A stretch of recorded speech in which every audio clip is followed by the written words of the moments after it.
Assalamualaikum warahmatullahi wabarakatuh. Om Swastiastu, Namo Buddhaya, salam kebajikan. Salam sejahtera untuk kita semua. Kepada yang terhormat Bapak Ibu dosen, penguji ujian kinerja, perkenalkan nama saya Yohanes Nau Eswil, mahasiswa PPG, guru tertentu periode keempat tahun 2025 di STK Santo Yakobus Maroke dengan NIM 25869052107. Hari ini, Senin 13 Oktober tahun 2025, saya akan melaksanakan praktek pembelajaran di kelas 8 dengan materi Yesus Pemenuhan Janji Allah di UPTD SMP Negeri 2 Bajau.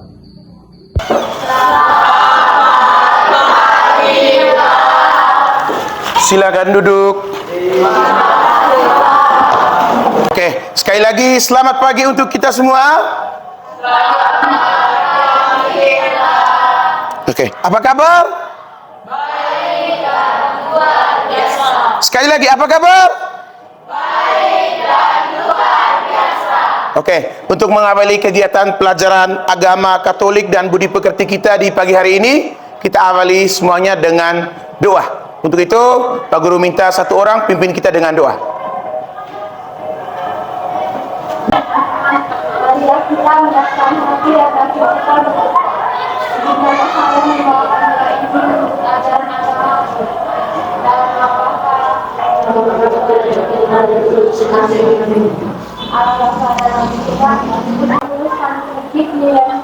bangsa. Amin.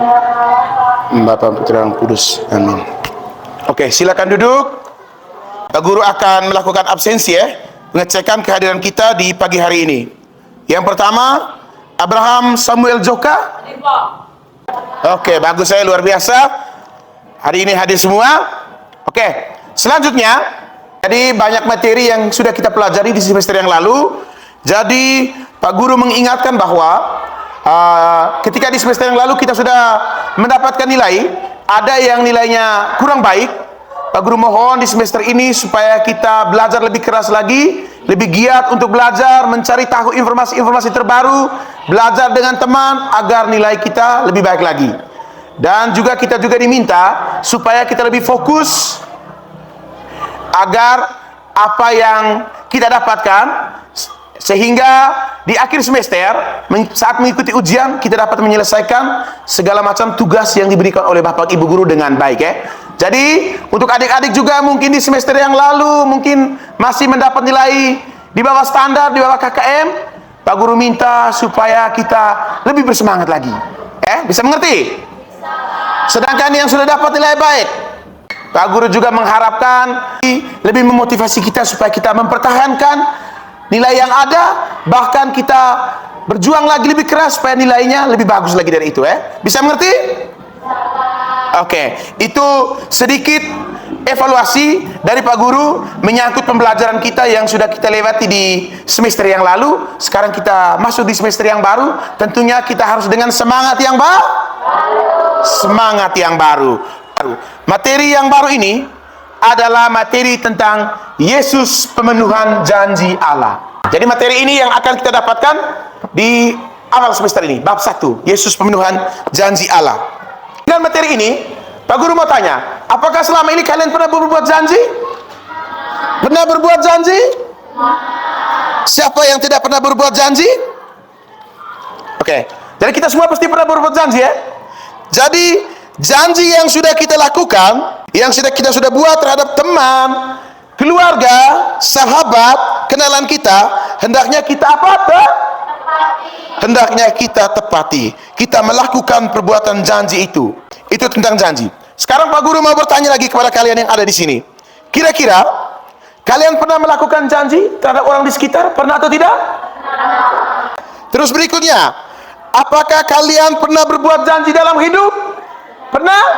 Pernah Oke. Terus yang berikutnya, apakah kalian pernah memahami makna atau arti dari sebuah janji? Pernah paham makna atau arti janji itu? Pernah Pernah ya? Otomatis kalau kita sudah berjanji berarti kita paham maknanya, konsekuensinya apa.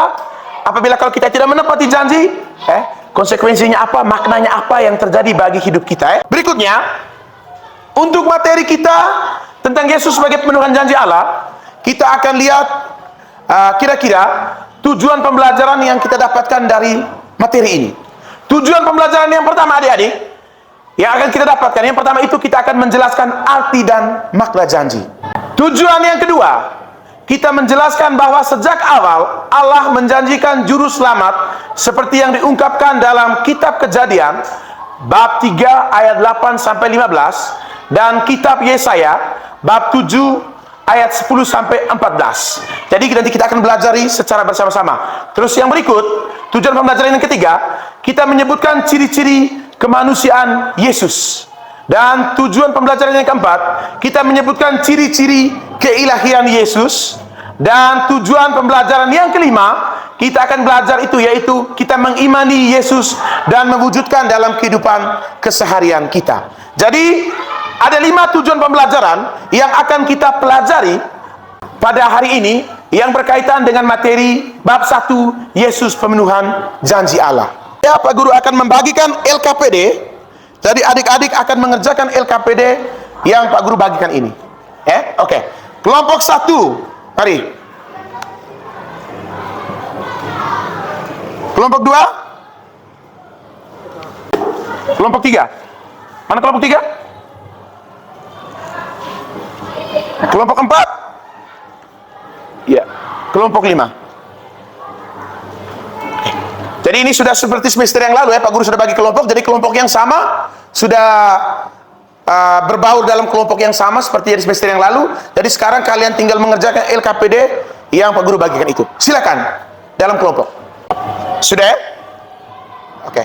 Jadi sudah LKPD-nya sudah dibagikan. Adik-adik sekalian, itu ada beberapa pertanyaan penuntun yang wajibkan kalian untuk mengerjakan LKPD tersebut. Itu ada beberapa pertanyaan. Silakan langsung mengerjakan ke dalam kelompok. Nanti sebentar kita akan ada sesi yang namanya sesi diskusi kelompok. Oke, Pak Guru berikan waktunya supaya kalian mengerjakan dalam kelompok. Silakan. Apabila menemukan kendala dalam kelompok, bisa bertanya ya. Mungkin ada pertanyaan yang susah, yang sulit, ataukah mungkin tidak paham dengan pertanyaan penuntutnya, ataukah tidak paham dengan apa yang ada dalam buku, silakan bisa bertanya kepada Pak Guru ya. Oke, silakan.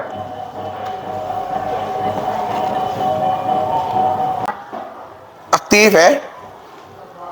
Ayo. Nomor 2. Oke, nomor 4. Silakan lanjut.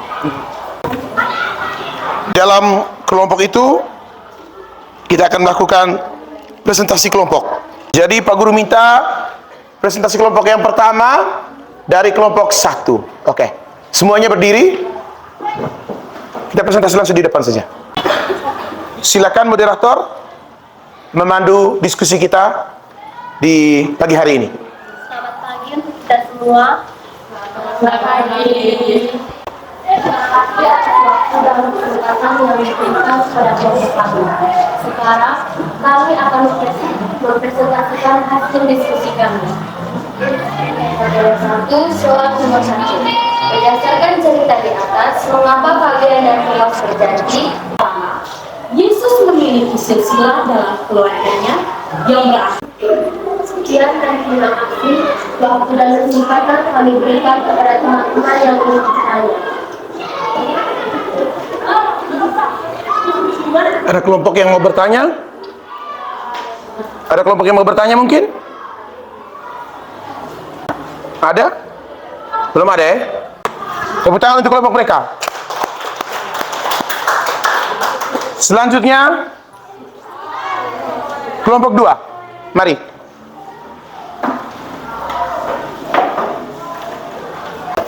Moderator silakan. Selamat pagi untuk kita semua. Sekarang kami akan mempresentasikan hasil kerja dari kelompok kami. LKPD yang pertama, berdasarkan cerita di atas, Bab 21 ayat 18. Hal yang menunjukkan Sekian dan terima kasih dari kelompok kami. Bagi yang ingin bertanya, waktu dan kesempatan kami berikan. Oke, ada yang bertanya? Mungkin kelompok lain bertanya? Oke, silakan kelompok 1. Mengapa janji sangat penting dalam kehidupan keseharian seseorang? Menurut kami, agar dapat menentukan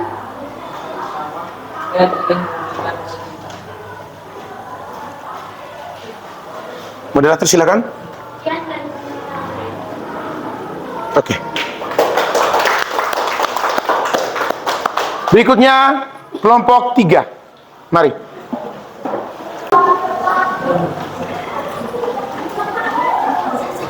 siang teman-teman. Kali ini kami akan berfleksi. Pertanyaan nomor 1, berdasarkan cerita di atas, mengapa Fabian dan Thomas berjanji? Jawab, agar HP-nya tidak disita dan mendapatkan nilai yang bagus. Nomor 2, menurut kalian, apakah alasan lainnya sehingga orang mau berjanji?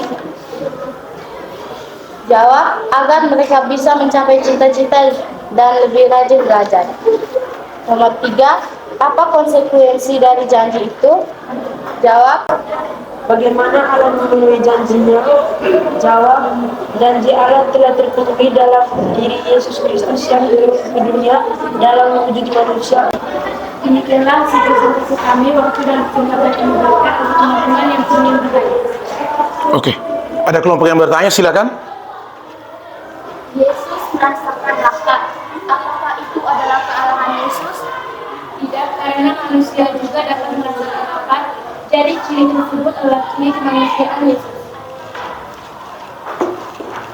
Sekian dan terima kasih. Silakan.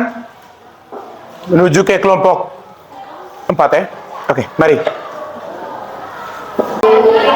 Terima kasih atas waktu dan kesempatan yang diberikan kepada kelompok kami. Sekarang kami akan mempresentasikan hasil kerja kelompok.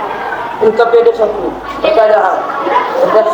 Berdasarkan cerita di atas, mengapa Fabian dan Thomas berjanji agar HP-nya tidak disita oleh ayah dan ibunya? Dalam sejarah manusia, nenek moyang Yesus adalah apa? 2. Yesus dilahirkan dari rahim Ibu Maria. Sekian dan terima kasih. Tentang ya. Oke. Luar biasa ya. Oke. Berikutnya kelompok yang terakhir, kelompok 5 ya. Oke. Mari.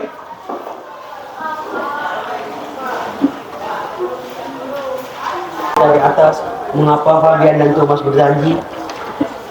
Jawab, karena mereka tidak mau apa mereka disita oleh ayahnya. Nomor 2, menurut kalian, apakah alasan lainnya sehingga orang mau berjanji? Agar mereka bisa rajin belajar dan dapat menggapai cita-cita mereka. Nomor 3, apa konsekuensi dari janji itu?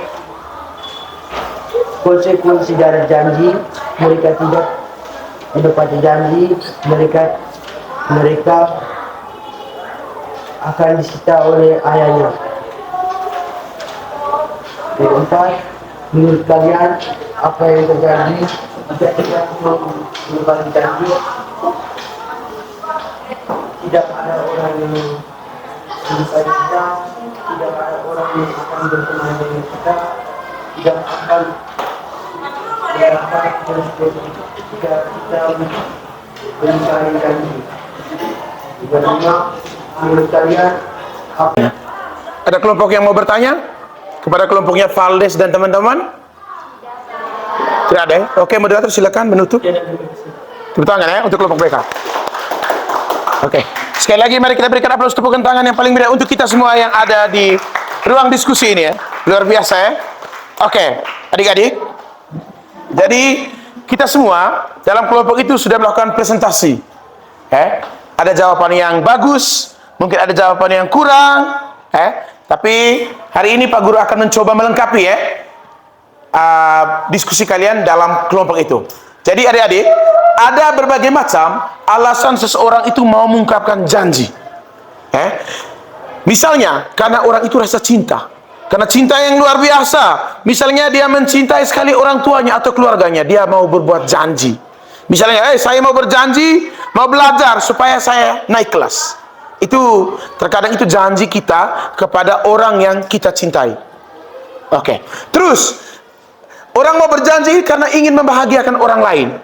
Misalnya dia berjanji terhadap kakaknya atau adiknya, suatu saat nanti dia akan jadi orang yang kaya, punya uang banyak.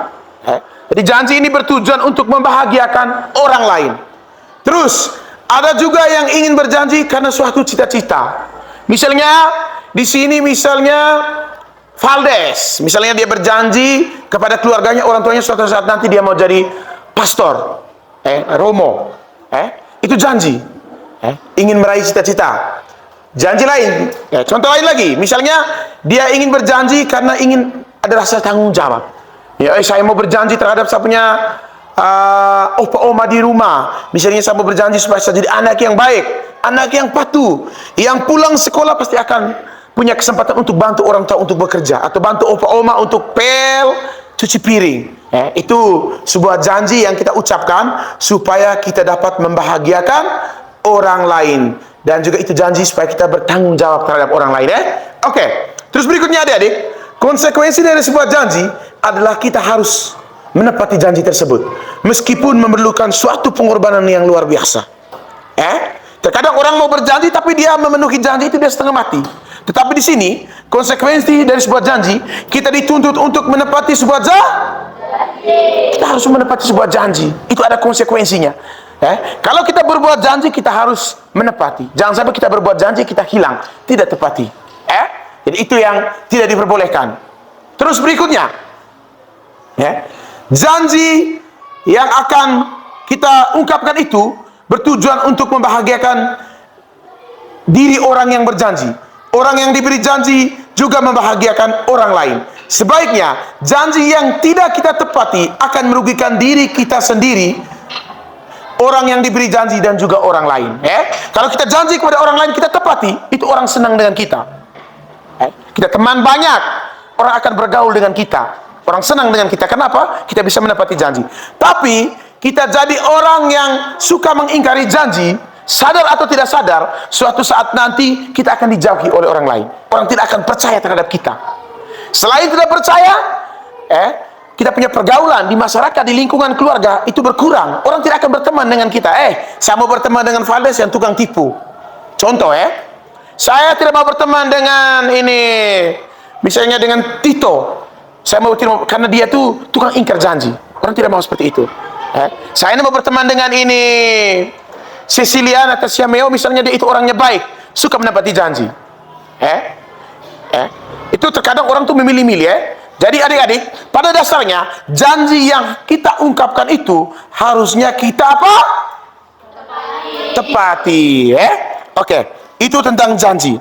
Jadi adik-adik, akibat dari dosa yang dilakukan oleh Adam dan Hawa, akhirnya Adam dan Hawa itu diusir dari Taman Firdaus. Allah prihatin terhadap dosa yang dilakukan oleh manusia pertama, yaitu Adam dan Hawa, serta seluruh keturunannya. Sehingga Allah menjanjikan yang namanya Juru Selamat. Juru Selamat itu siapa? Yesus Kristus atau Tuhan Yesus. Jadi adik-adik, ada pernyataan kitab suci yang menunjukkan janji Allah yang hadirnya Juru Selamat. Antara lain, kita lihat Yesaya bab 7 ayat 14. Sebab itu Tuhan sendirilah yang akan memberikan kepadamu suatu pertanda. Sesungguhnya seorang perempuan muda mengandung dan akan melahirkan seorang anak laki-laki, dan ia akan menamakan dia Immanuel. Jadi janji Allah telah terpenuhi dalam diri Yesus Kristus yang turun ke dunia dalam wujud manusia untuk menebus dosa-dosa manusia. Oke. Yesus yang merupakan pemenuhan janji Allah tersebut hadir dalam wujud manusia dengan ciri-ciri selayaknya manusia. Jadi Yesus itu punya dua ciri. Ada Yesus memiliki ciri sebagai Allah, ada yang ciri sebagai manusia. Jadi kita lihat sekarang ciri-ciri Yesus itu sebagai manusia. Yang pertama itu Yesus memiliki silsilah keluarga. Yang berarti Yesus itu memiliki keluarga nenek moyang. Yesus itu memiliki nenek moyang, itu keturunan Abraham. Itu ciri manusia. Kamu ada silsilah keluarga tidak? Ada ya? Ada kalian punya bapak mama, opa oma, nenek moyang, itu ada. Itu namanya silsilah keluarga. Yesus juga punya silsilah keluarga. Itu yang menunjukkan Yesus itu sebagai manusia. Berikutnya, Yesus dilahirkan dari rahim ibu. Itu juga menunjukkan bahwa Yesus itu manusia. Sama dengan kita ya. Kita ini laki-laki dari rahim ibu ya. Oke. Terus, Yesus itu berjenis kelamin laki-laki. Itu yang menunjukkan Yesus itu manusia, berjenis kelamin. Berikutnya, Yesus mencari nafkah, ikut membantu orang tuanya. Orang tua Yesus itu bapaknya nama siapa? Santo berprofesi sebagai apa? Tukang kayu. Yesus itu dalam kehidupan masih kecil, itu dia membantu ayahnya, Santo Yosef. Bekerja sebagai tukang kayu, membantu orang tuanya. Oke, berikutnya, Yesus juga mengalami pengalaman yang dirasakan oleh manusia seperti lapar, haus, berpuasa, mengalami rasa sedih. Juga Yesus pernah marah, pernah merasakan rasa takut. Bahkan Yesus pernah mengalami sengsara dan wafat seperti manusia lain. Itu ciri Yesus. Yesus juga merasakan rasa lapar, haus juga, dia minum air. Lapar juga, dia makan roti. Berpuasa juga, marah juga. Pernah lihat Yesus marah? Atau tidak pernah lihat Yesus marah? Kamu lihat orang-orang yang sedang berjualan di bait Allah, itu Yesus usir mereka. Jangan jual. Itu Yesus menunjukkan bahwa dia marah. Pernah merasakan rasa sakit. Yesus dipaku di kayu salib, wafat di salib. Itu dia merasakan rasa sakit yang luar biasa. Itu yang menunjukkan bahwa Yesus itu manusia. Oke. Beberapa hal yang menunjukkan bahwa Yesus itu adalah benar-benar Allah yang turun ke dunia. Yang pertama, Injil Yohanes menyebut bahwa Yesus adalah firman yang menjadi manusia. Pada waktu kelahiran Yesus, para malaikat menyatakan, hari ini telah lahir bagimu juru selamat, yaitu Yesus Kristus di kota Daud. Bukti bahwa Yesus adalah Allah yang tampak pada sabda Yesus sendiri, yang menyatakan, aku dan Bapa adalah satu. Barang siapa melihat aku, ia akan melihat Bapa. Aku di dalam Bapa dan Bapa di dalam aku. Keilahian Yesus juga tampak dalam peristiwa mujizat-mujizat, seperti mengubah air menjadi anggur. Jadi Yesus itu juga menunjukkan bahwa dia itu Allah. Mengubah air menjadi anggur, itu hanya dapat dilakukan oleh Allah. Itu Yesus menunjukkan bahwa Allah. Pertanyaannya, apakah Valdes bisa mengubah air menjadi anggur? Tidak bisa, toh? Itu hanya ciri Allah, Allah saja. Hanya Yesus yang bisa lakukan itu. Berikutnya, Yesus bisa menggandakan roti dan 2 ikan. Penggandaan, proses penggandaan. Jadi hanya dapat dilakukan oleh Yesus. Bahwa di sini dia menunjukkan bahwa dia itu Allah. Dia itu Allah. Terus dapat menyembuhkan orang buta, membangkitkan orang mati. Apakah manusia biasa bisa? Tidak bisa, toh? Jadi di sini ciri-ciri ini menyembuhkan orang orang buta, orang kusta, orang buta, membangkitkan orang mati, itu hanya dilakukan oleh Allah itu sendiri. Jadi Yesus di sini menunjukkan bahwa dia itu memiliki kealahan, juga memiliki ciri kemanusiaan seperti yang Pak Guru gambarkan tadi. Jadi adik-adik, keilahian Yesus juga dilihat dari peristiwa kebangkitan dari kematian. Yesus itu bisa bangkit dari mati. Terus kenaikannya ke surga. Yesus bisa naik ke surga. Terus berikutnya, keilahian Yesus juga tampak diketahui dari pernyataan Yesus, para murid Yesus sendiri. Ketika Yesus bertanya, apakah katamu, siapakah aku ini? Simon Petrus menjawab, engkau adalah Mesias, anak Allah yang hidup. Keilahian Yesus juga dapat kita temukan dari pernyataan-pernyataan roh-roh jahat yang berteriak, engkaulah anak Allah. Jadi banyak kesaksian-kesaksian yang menyatakan bahwa Yesus itu Allah. Salah satunya Simon Petrus tadi menyatakan bahwa engkau adalah Mesias.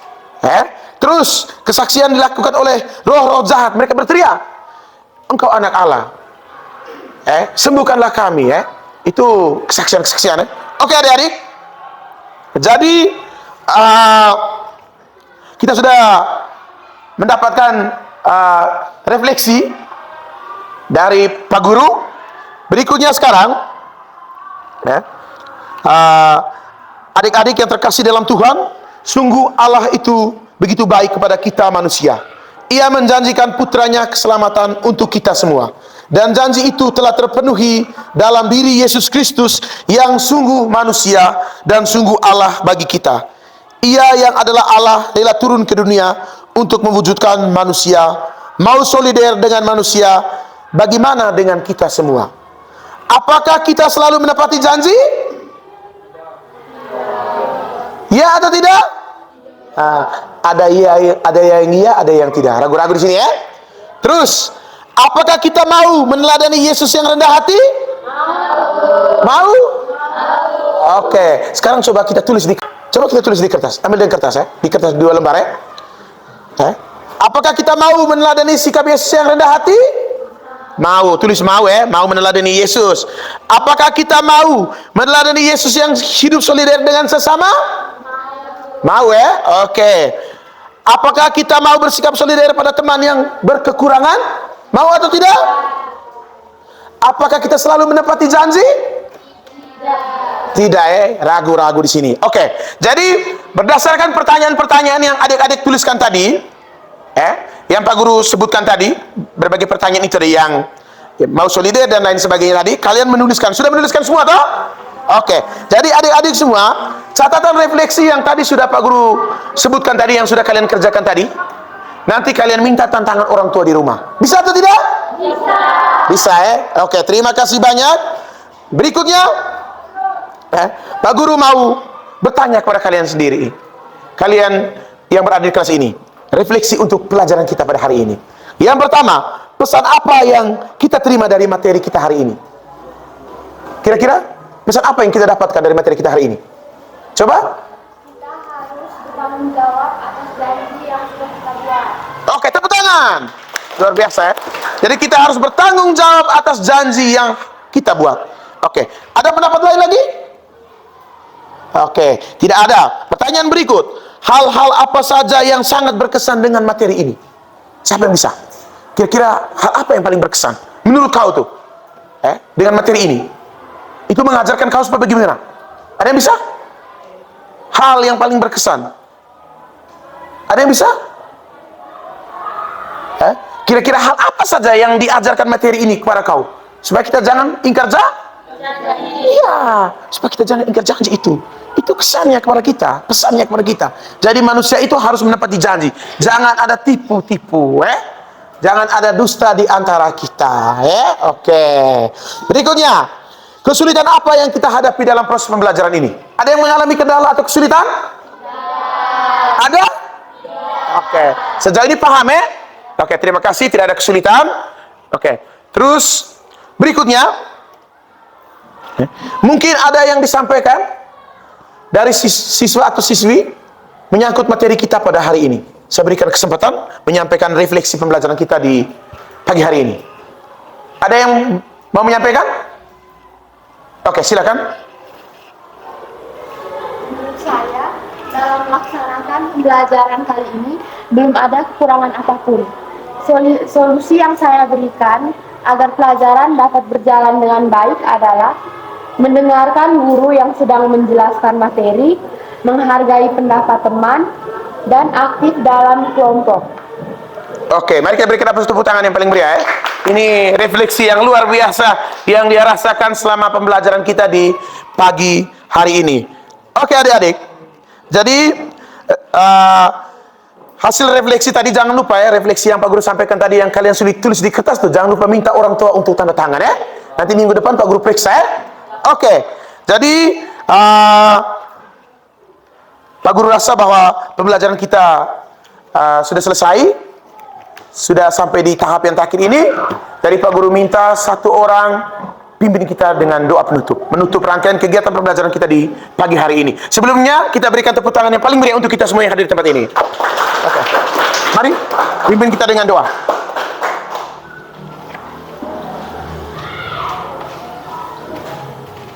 Semuanya berdiri.